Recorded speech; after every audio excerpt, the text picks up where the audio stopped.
नमस्कार। खबर मध्य प्रदेश देख रहे हैं आप। लोकमंच न्यूज में आपका स्वागत है। मैं हूं आपके साथ सुरभि राजपूत। बुलेटिन की शुरुआत करेंगे और सबसे पहले बात करेंगे मध्य प्रदेश के अशोकनगर की, जहां सनातन धर्म में पूज्य गौ माता को राष्ट्र पशु घोषित किए जाने की मांग को लेकर अशोकनगर में गोकुल समाज सेवा संस्था के कार्यकर्ताओं ने प्रदर्शन किया। इस दौरान अशोकनगर के अस्पताल चौराहे से एक रैली कलेक्ट्रेट कार्यालय पहुंची, जहां गाय को राष्ट्रीय पशु घोषित किए जाने की मांग को लेकर प्रधानमंत्री के नाम एक ज्ञापन सौंपा गया।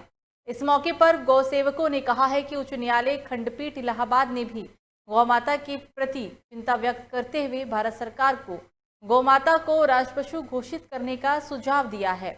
हालांकि अब अशोकनगर में हुए रैली और प्रदर्शन के दौरान जमकर नारेबाजी भी देखने को मिली है।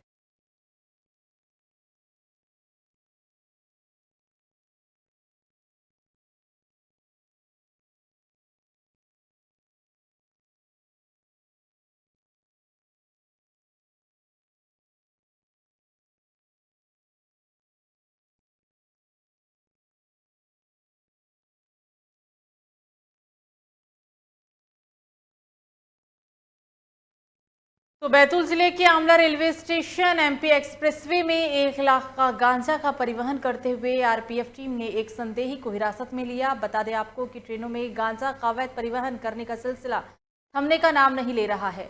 आमला जीआरपी की लापरवाही से ट्रेनों में अवैध गांजा शराब की तस्करी की जा रही है। आमला आरपीएफ की सूझबूझ से एपी एक्सप्रेसवे में 1 लाख का गांजा बरामद हुआ है। बताते चले आपको कि आमला आरपीएफ थाना प्रभारी राजेश बनकर का कहना है कि 12 सितंबर को train number 00805 AC AP expressway में वरिष्ठ मंडल सुरक्षा आयुक्त के निर्देश पर गांजा की तस्करी करने की सूचना मिली, जिसकी संदेह पर उप निरीक्षक अनिल यादव सहित आरपीएफ बल द्वारा सर्चिंग की गई और एक्सप्रेसवे में बर्थ नंबर 34 में गिला गांजा का 5 पैकेट बरामद किया गया।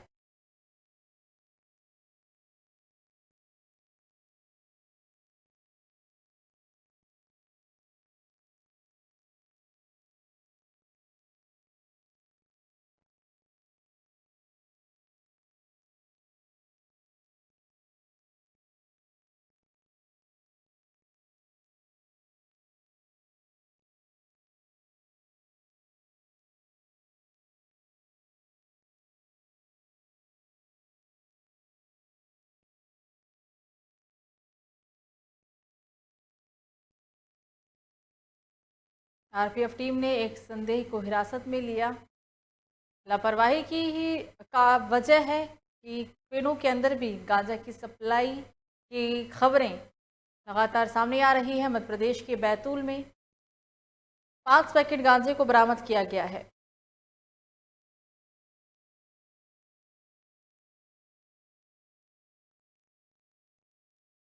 तो खबर बालाघाट से, जहां कोरोना के बाद मौत को दस्तक देने वाली बीमारी डेंगू प्रवेश कर चुकी है, जिससे एक युवक की मौत भी हो गई और चिकित्सा विभाग ने इस बात की पुष्टि अभी तक नहीं की है, लेकिन एक निजी अस्पताल में डेंगू का मरीज टेस्ट पॉजिटिव पाया गया।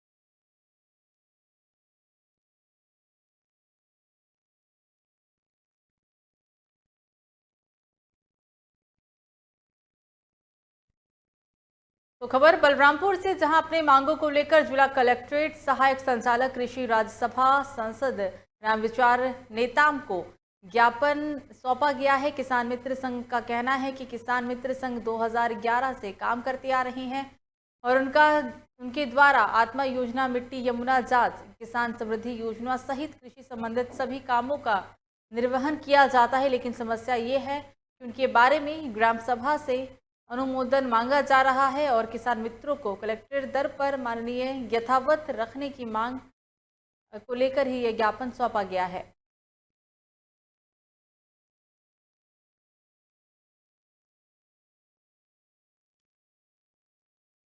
तो भोपाल के हुजूर विधानसभा से विधायक और भाजपा के प्रदेश उपाध्यक्ष रामेश्वर वर्मा एक बार फिर अपने बयानों को लेकर कांग्रेस पार्टी के आमने सामने आकर खड़े हो गए हैं। रामेश्वर शर्मा ने राहुल गांधी के बयान पर चुटकी लेते हुए उन्हें आड़े हाथों लिया, साथ ही पूरी कांग्रेस पार्टी को कटघरे में भी खड़ा कर दिया। आपको बता दें कि भाजपा कार्यालय में हिंदू जगाओ जैसे अपने तेजस्वी बयान मंच पे पहले भी वो दे चुके हैं। रामेश्वर शर्मा शाजापुर के एक दिवसीय दौरे पर भाजपा कार्यालय में भाजपा पदाधिकारियों और कार्यकर्ताओं के साथ बैठक की। इस दौरान उन्होंने मंच से कहा है कि भारत और मध्य प्रदेश के अंदर किसी भी जाति धर्म को मानने और अपनी पूजा प्रति को धार्मिक तौर पर खुलेआम मनाने की पूर्ण स्वतंत्रता है।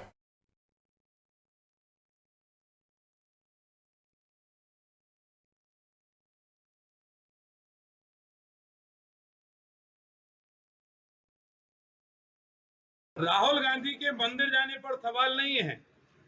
राहुल गांधी का मंदिर जाए, कौन से कुल के हैं, कौन सा गोत्र है, इस पर कोई सवाल नहीं है, क्योंकि उसका गोत्र कुल तो वो खुद ही नहीं बता सकते। सवाल इस बात का है कि राहुल गांधी जी, आप मां वैष्णो के दर्शन करने गए थे, आप भगवान नहीं है, आप कैसे बता सकते हैं कि देवियों की शक्ति कम हो रही है? शक्ति कम हुई होगी कांग्रेसियों की, शक्ति कम हुई होगी आतंकवाद की, शक्ति कम हुई होगी उन देशद्रोहियों की जो भारत को मिटाना चाहते हैं। दुर्गा की शक्ति का कम आकलन करने वाले तुम कौन विधाता हो? और अगर तुम्हें यही औकात और हैसियत थी तो तुमने कहा कि देवियों की शक्ति कम हो रही है, तो खुदा और पैगंबर की शक्ति बढ़ रही है, आप उनके बारे में कमेंट क्यों नहीं करते? राहुल गांधी। तो प्रदेश में कोरोना की तीसरी लहर से बचाव की राज्य सरकार की तैयारियां पूरी हो चुकी है। सभी अस्पतालों में ऑक्सीजन प्लांट सहित बिस्तरों की संख्या में वृद्धि की जा रही है। बच्चों के लिए विशेष वार्ड एवं डॉक्टरों का स्टाफ तैयार किया जा रहा है।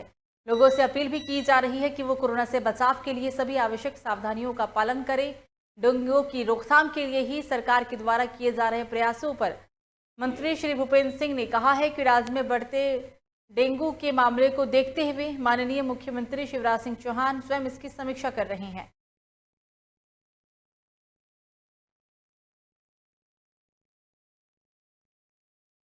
रूप से डेंगू के केस बढ़ रहे हैं और इसी को लेकर कल, जैसा आपने माननीय मुख्यमंत्री जी ने अपने संबोधन में जो क्राइसिस मैनेजमेंट टीम के साथ पूरे प्रदेश में बातचीत हुई, इसमें 15 सितंबर को माननीय मुख्यमंत्री जी स्वयं और पूरे प्रदेश में क्राइसिस मैनेजमेंट ग्रुप और बाकी सभी लोग जनप्रतिनिधि निकलेंगे और जहां पर भी डेंगू के लक्षण पाए जाते हैं, चाहे वो कहीं पर कोई छोटा जल भराव हो, कहीं पर कूलर के अंदर अगर पानी है, तो वो जहां जहां डेंगू पनप सकता है उसके लिए। तो इस बीच राजधानी भोपाल से एक बड़ी खबर, चिकित्सा शिक्षा मंत्री विश्वास सारंग का बड़ा बयान आया सामने। 17 सितंबर को महीना वैक्सीनेशन का कार्यक्रम की शुरुआत की जाएगी। 32 लाख लोगों को वैक्सीन लगाने का लक्ष्य रखा गया है।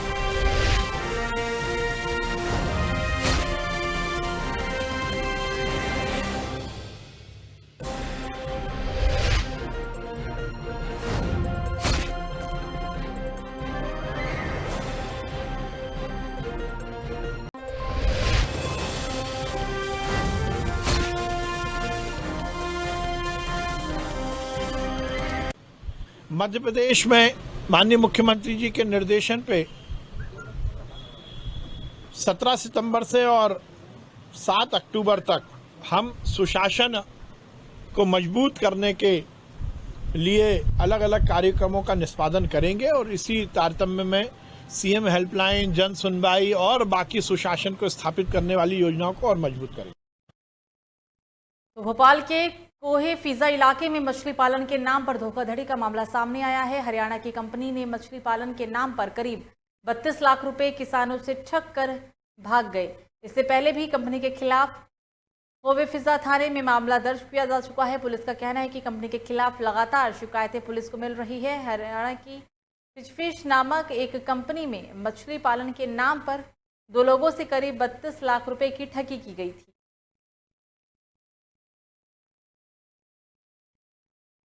कोहे फिजा में जो मछली पालन के नाम से 5.5 लाख रुपए लेकर के और उनको ये सब्जबाग दिखाया गया था कि उनके पैसे से वो तालाब में मछली पालन करेंगे, उससे काफ़ी मुनाफा होगा, उस मुनाफे को उनको अंश दिया जाएगा, मुनाफे में से हिस्सा। लेकिन ऐसा कुछ हुआ नहीं और ये लोग जो एक कंपनी बना करके इस तरह का काम कर रहे थे, यहाँ से अपने ऑफिस में ताला लगा के चले गए थे। इस तरह के आवेदन प्राप्त हुए तो उन आवेदन पत्रों के आधार पर कार्रवाई की गई है। अभी अपराध पंजीबद्ध कर लिया गया है। शीघ्र ही हम पार्टी भेज करके आरोपियों की गिरफ्तारी करवाएंगे। कोई फिजा तो इस बीच राजधानी भोपाल से एक और खबर, जहां प्रदेश के गृह मंत्री डॉक्टर नरोत्तम मिश्रा होमगार्ड कार्यालय पहुंचे, जहां उन्होंने होमगार्ड के अधिकारियों के साथ समीक्षा बैठक की। बैठक में होमगार्ड डीजी पवन जैन समेत आपदा प्रबंधन एडिशनल कमांडेंट जनरल उप महानिरीक्षक आपदा प्रबंध सीनियर स्टाफ ऑफिसर समस्त तमाम अधिकारी मौजूद रहे। आपको बता दें कि बैठक में गृह मंत्री डॉक्टर नरोत्तम मिश्रा ने कहा है कि आने वाले त्योहारों और बाढ़ के समय आने वाली दिक्कतों को लेकर पूरी बैठक की गई है।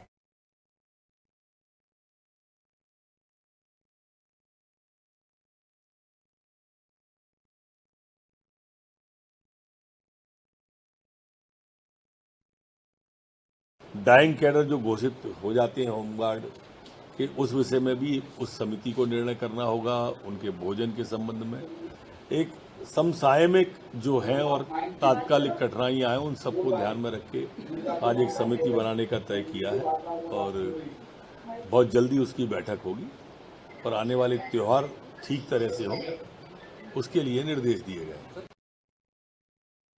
तो इंदौर में शराब पीकर सड़कों पर तेज रफ्तार की सवारी करने वाले 50 से ज्यादा वाहन चालकों की उस वक्त शामत आ गई जब वो पुलिस चेकिंग के दौरान बर्थ एनालाइजर मशीन के सामने आ गए। दरअसल आपको बता दें कि इंदौर में अपराध और अपराधियों पर नकेल कसने के लिए पुलिस व्यापक पैमाने पर सड़कों पर उतर रही है और इसी कड़ी का परिणाम है कि वीकेंड की रात को पुलिस के हत्थे 66 ऐसे लोग चढ़ गए जो शराब के नशे में खुलेआम सड़कों पर वाहन दौड़ा रहे थे।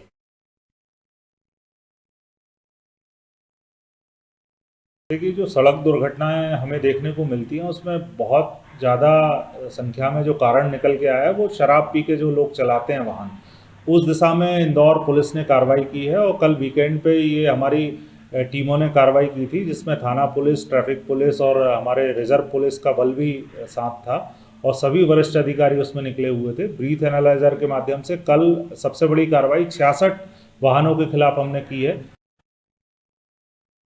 तो वाल्मीकि समाज की सर्वोच्च संस्था अखिल भारतीय वाल्मीकि महासभा में इंदौर के 5 से भावी कार्यकर्ताओं के पदाधिकारी के रूप में नियुक्ति पर इंदौर नगर निगम परिसर में राज्य सफाई कर्मचारी मोर्चा द्वारा एक सादे समारोह में सभी नवनियुक्त पदाधिकारियों का सम्मान किया गया। आपको बता दें कि प्रदेश अध्यक्ष एवं महावाल्मीकि पंचायत के अध्यक्ष प्रताप करोसिया के कार्यालय पर ही अखिल भारतीय वाल्मीकि महासभा के राष्ट्र अध्यक्ष GS विश्नार, राष्ट्र उपाध्यक्ष प्रताप करोसिया एवं प्रदेश अध्यक्ष OP गोदिया ने महासभा के राष्ट्रीय महासचिव चौधरी राजेश कसोजिया राजा भैया की अनुशंसा पर इंदौर शहर के 5 लोगों को प्रदेश, संभाग, जिले एवं शहर में विभिन्न पदों पर नियुक्ति प्रदान की है।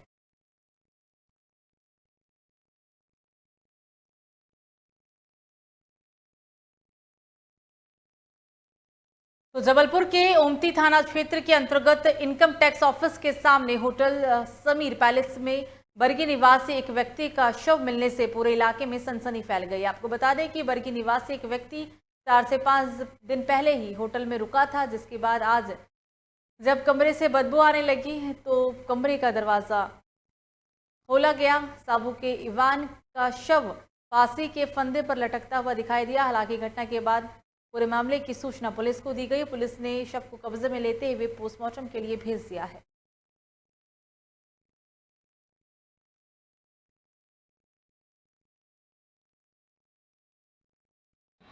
वहाँ के सूचनाकर्ता समीर होटल के शरद उपाध्याय हैं, ये मैनेजर है वहाँ के, उन्होंने सूचना दिया कि एक हमारे मतलब होटल में एक रूम है 102 नंबर, वो अंदर से बंद है और खुल नहीं रहा और स्मेल आ रही है। तो हमने पुलिस को भेजे तो उन्होंने दरवाज़ा खोल के देखा तो जो कस्टमर था उनका वो फांसी पे लटका हुआ था। फिर सूचनाकर्ता की सूचना पर मर्ग कायम कर उसकी शव पंचनामा कार्रवाई की गई। FSI टीम से पूरा चेक कराया गया, फोटोग्राफ कराया गया। बॉडी काफ़ी डिस्पोज हो गई थी, मतलब ऐसा लग रहा था कि 2-3 दिन पहले। खबरों में आगे बढ़ेंगे, बात करेंगे अब खंडवा की, जहां आवेदक महेंद्र अग्रवाल के अनुसार उनके द्वारा शासन द्वारा निर्धारित नियमों के आधार पर व्यापारियों को वर्ष 2020 में उनके संस्थान से कृषि उपज क्रय के लिए क्रय केंद्र में मंडी लाइसेंस दिए गए थे, जिसकी समयावधि निर्धारित नहीं थी, जिस पर उनके द्वारा कृषि उपज क्रय किया गया था। आपको बता दें कि मंडी टैक्स भी चुकाया गया था। पोर्टल 31 जून 2020 को बिना सूचना के बंद हो जाने के बाद से उनका कुछ कृषि उपज विक्रय से लेना अभी बच गया था, जिसके द्वारा पुनः मंडी शुल्क भुगतान कर उपज विक्रय किया जाना है।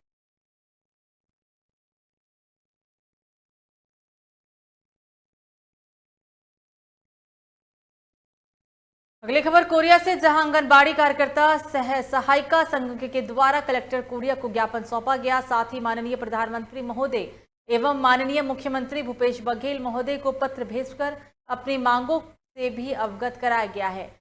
आंगनबाड़ी कार्यकर्ता सहायिका संघ ने विभिन्न मांगे रखी है। आंगनबाड़ी कर्मियों को शासकीय कर्मचारी घोषित कर सामाजिक सुरक्षा देकर उन्हें उचित श्रेणी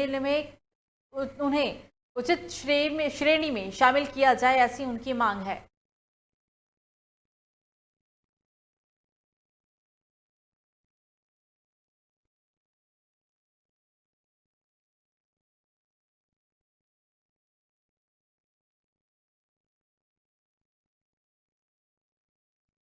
अगली खबर शाजापुर से, जहां जिले के मक्सी में एक युवक को प्यार करना उस वक्त महंगा पड़ गया जब युवक ने प्यार की खातिर युवती से इंदौर में शादी कर ली और शादी के बाद अपनी पत्नी को घर लेकर आया, लेकिन युवती के परिजनों के दबाव में पुलिस की मौजूदगी में दोनों को अलग कर दिया गया। युवती के परिजनों ने भरोसा दिलाया था कि अब कोई विवाद नहीं होगा, लेकिन भरोसे में रखकर युवक को एक दिन पहले ही बर्बरतापूर्वक युवती के पिता और भाई ने बस स्टैंड पर पीटा। युवक की पिटाई का वीडियो सोशल मीडिया पर जमकर वायरल हुआ है।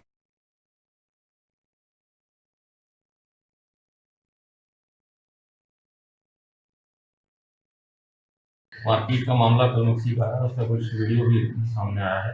उसमें प्रकरण ऑलरेडी दर्ज है।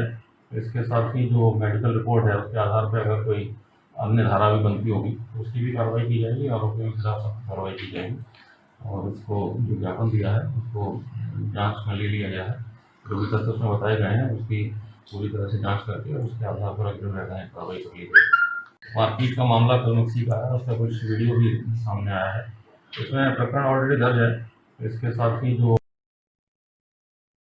बामोर कला थाना क्षेत्र में बीते दिनों एक शव मिलने से बामोर कला सहित आसपास के क्षेत्र में सनसनी फैल गई, जहां शव मिलने से बामोर कला पुलिस के लिए सरदर्द भी बन गया था। आपको बता दें कि मृतक युवक के परिजन हत्या को लेकर पुलिस प्रशासन पर लगातार दबाव बना रहे थे, तो वहीं दूसरी ओर बामोर कला थाना प्रभारी नीरज राणा जल्द से जल्द इस हत्याकांड का पर्दाफाश करने की कोशिश में जुट गए हैं।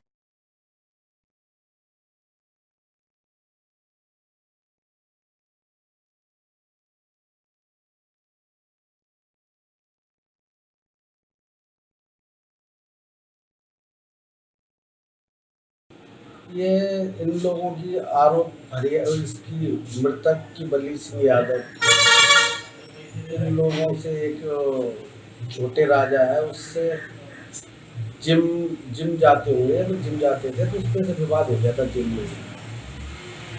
और जो निखिल है सोनी उससे इसका एक बार वो और विवाद हो गया। तो ये दो आपस में वैसे तो दोस्त थे, अभी भी साथ में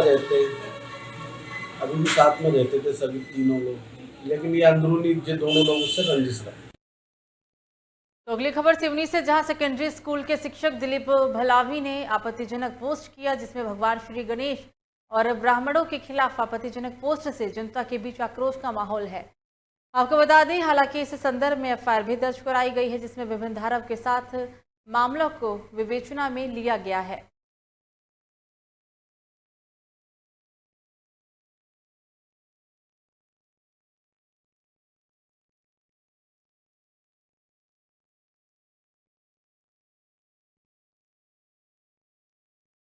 मामला ऐसा है, टूरिया से कुछ लोग आए मेरे पास, इस बात की शिकायत की है कि हायर सेकेंडरी स्कूल में पदस्थ दिलीप भिलावे नामक शिक्षक हैं, वो अपने मोबाइल के स्टेटस में ब्राह्मण समाज और गणेश भगवान के विषय में अपमानजनक टिप्पणी लेख किए हैं।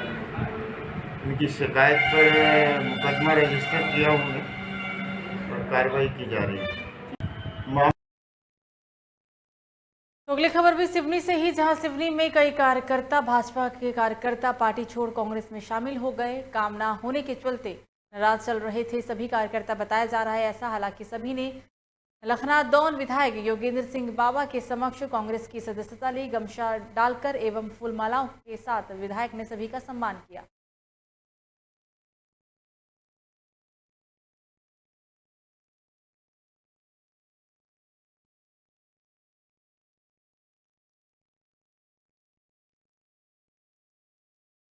तो फिलहाल बुलेटिन में मुझे दीजिए इजाजत। लोकमंच न्यूज़ पर खबरों का सिलसिला जारी रहेगा। नमस्कार।